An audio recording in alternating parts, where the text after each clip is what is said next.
د پاکستان وزیر اعظم شهبازشریف د پاکستان کرکټ ټیم سره د چیمپئن ټرافي نه مخکې یو ملاقات شوی دی، میټینګ شوی دی چې په دغه ملاقات کې شهبازشریف د پاکستان کرکټ ټیم له ویلي دي چې تاسو به د انډیا نه میچ د چیمپئن ټرافي میچ ضرور ګټئ. دا میچ په دوبۍ کې د زه به هم ضرور دی میچ کتلو له درځم او تاسو به د انډیا نه دا میچ ضرور ګټئ. په چیمپئن ټرافي کې باقاعده بابر اعظم او محمد رضوان ته ویلي دي، باقاعده نمونه ولويشته مخاطب کړ چې تاسو به د انډیا نه د چیمپئن ټرافي میچ ضرور ګټئ.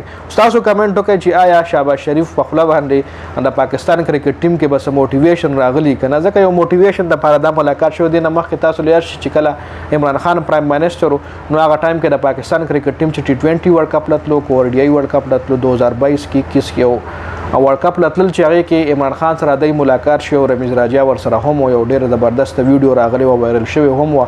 رمیز راجا په دغه باندې ملاقات شوی و نو یې کې د پاکستان کرکټ ټیم ډېر زیات موټیویټ کړی و عمران خان. نو آیا شهبازشریف په هغه رنګ د پاکستان ټیم موټیویټ کړي که نه؟ کمنټ ضرور وکړئ.